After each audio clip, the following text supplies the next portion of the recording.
안녕하세요, 여러분. 예, 오늘은 이제 마지막 그 보강주입니다. 15주 다 끝나는 셈이죠. 오늘 하면은. 오늘은 이제 예고한 바와 같이 여러분들이 이제 마지막 그 기말 과제로서 화상 강의를 통한 이제 기말 시험을 보도록 하는 시간이죠. 대략 한 30분 동안 1시간 강의를 하고 뭐 대략 한 20분 정도 되리라 봅니다만은. 그리고 이제 여러분들이 이제 URL 주소를 통해서 이제 그 세팅 준비를 하고, 그리고 2시부터 3시까지 이제 화상 강의에 의한 시험을 보도록 하겠습니다. 여러분들이 이제 부정행위로 그 인정될 때는 예고한 바와 같이 F 처리가 되니까 부정행위가 이루어지지 않도록, 그렇게 의심받지 않도록 그렇게 임해 주시기 바랍니다. 자, 그러면 이제 우리가 처음부터 배운 끝까지 사항이라고 그랬습니다. 범위가. 그렇기 때문에 이제 대충 그 중요한 사항들을 이렇게 쭉 한번 훑어가 보도록 하겠습니다. 우리가 가치로서 자연과 인간인데, 그런 그 인간은 자연에서 태어나서 자연에서 살면서 나중에 자연으로 돌아가죠. 그래서 이 죽는 것을 우리는 돌아갔다, 돌아가셨다, 이렇게 표현을 한다라고 그랬습니다. 그래서 옛날서부터 우리 인간이 이제 태어나서 자연에 어떻게 적응하면서 자연을 어떻게 바라봤는가 하는 그런 상태부터 이제 그 시작을 했죠. 그래서 이제 천명사상이 어떻게 이루어졌는가 하는 그런 내용으로부터 시작을 했습니다. 경천사상이라는 게 있었고 천명사상이라는 게 있었습니다. 천 개념에 대한 얘기들. 그래서 이제 하은주 시대 때의 얘기를 했었고, 특히 이제 주나라 때 이제 조그만 통일이 제국이 돼서 봉건주의 국가가 되면서 이제 그 어떤 그 인간들이 생각하는 그런 바들이 이제 점차적으로 변모를 했다라고 그랬습니다.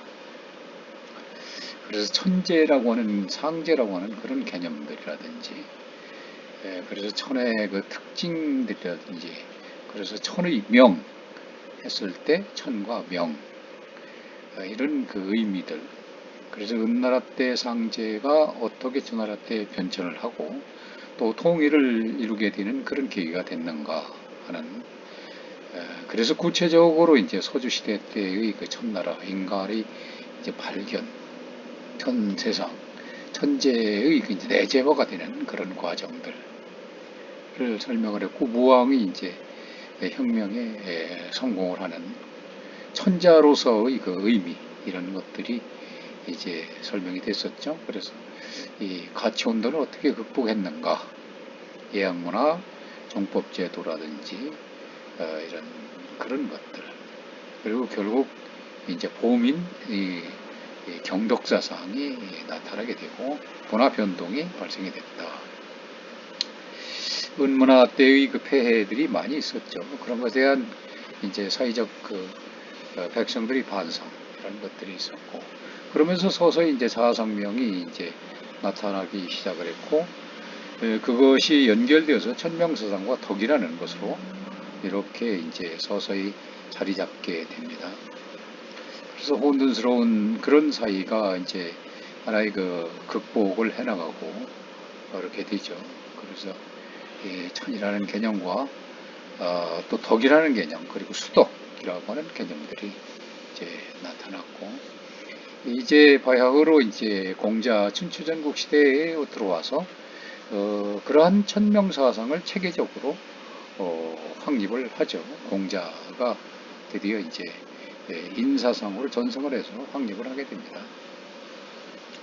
그래서 천과 인과의 그 사람과의 그 생명적 연관성을 한 그런 사상 체계를 어떻게 변화시키는가, 이렇게 이제 그 공자 시대에 이제 그런 이 체계화를 시키는 그런 과정도 설명을 했습니다. 이 천명이라고 하는 거, 천이라고 하는 개념, 이런 것들. 그래서 이제 그것이 결국 이제 도덕적 천명사상으로 자리를 잡게 되는 거죠. 인간 성명으로서의 근원이 되는 것이고, 그래서 그것은 이제 인간 생명의 근원으로서 이 군왕도 존재하는 것이고, 천명에 의해서 군왕도 결정이 되는 것이고, 이렇게 된 것입니다.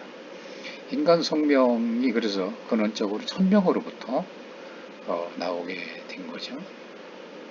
그래서 항상 이제 우환의식을 갖게 되고, 성명적 연관성을 항상 생각을 해서 천명미상이라는 그런 말이 나오게 되는 거죠.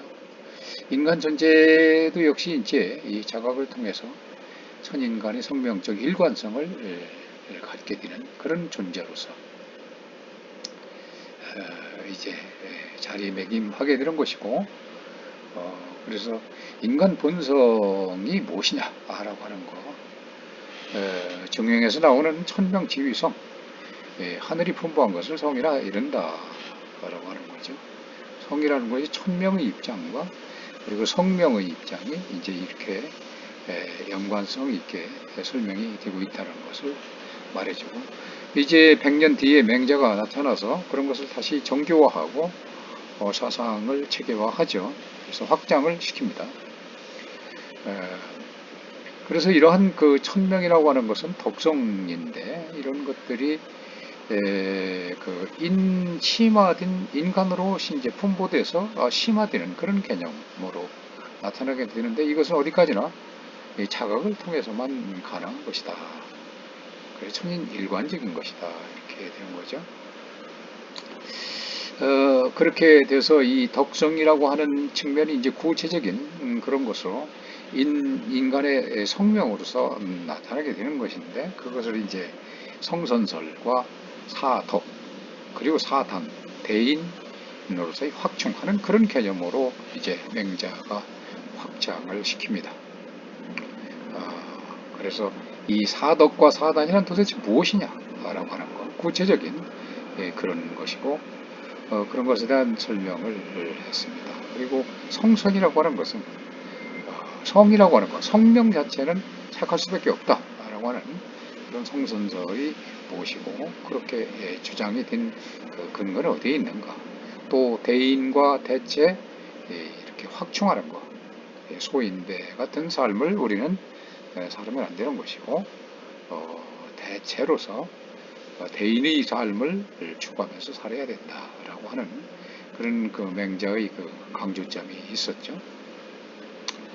그래서 이 사덕에 대한 이 속성들, 이런 또 그 성심, 정성, 이런 것들에 대한 인도, 사람이 가야 될 길과 그리고 하늘이 가야 되는 길, 천도라는 그런 개념으로서도 설명이 됐고, 이러한 그 사덕과 사단과의 관계에 있어서 상호 관계는 어떤 관계에 있는 것인가 하는 것들도 설명되어진 바 있습니다. 그래서 가장 그 으뜸이 되는 것이 인의, 공자가 가장 중요시했던 인의, 역시 이것을 이제 확장시킨 인의 예주로서 맹자가 그렇게 했죠. 그래서 인을 요약을 한다면 사랑의 원리고 사랑의 이치다, 마음의 덕이다, 생명의 원리다, 이렇게 설명한 바도 있고, 의라고 하는 것은 세 가지 기능이 있는데 지도작용과 절제작용, 일관작용이 있다, 이런 얘기를 했었죠. 그래서 그러한 중요한 점들의 그 상호 관계들, 이런 것을 이제 알고, 이렇게 우리는 이제 천명을 자각을 하는 주체로서 그런 인간 심성을 가지고 있다라고 하는 것을 또 설명을 했습니다. 그래서 어떻게 해야 되는 것이 사람다운 길이고 참 인간으로서 삶의 길이냐라고 하는 것들을 우리는 공부를 한 바가 있죠. 그래서 이 심이라고 하는 것이 그런 것의 그 요체인데, 그런 의미를 우리가 되새겨봤고, 예지라든지 선천적 능력, 양지와 양능, 이런 것들을 설명을 했습니다. 이런 것은 누가 가르쳐주지 않아도 할 수 있고 알 수 있는, 그리고 수양 방법은 어떤 것이 있다, 적극적, 소극적 그런 방법이 있는 것이고, 그것은 실천 조건으로서 존심이라든지 구방심이라든지 이런 실천 방법이 있다라고 하는 얘기도 함께 했었죠. 자각의 목표는 그래서 무엇이다 라고 하는 것이고, 그래서 이러한 자각의 목표를 실현하기 위해서 우리는 어떻게 해야 될 것이냐라고 하는 이어서 계속을 하도록 하겠습니다.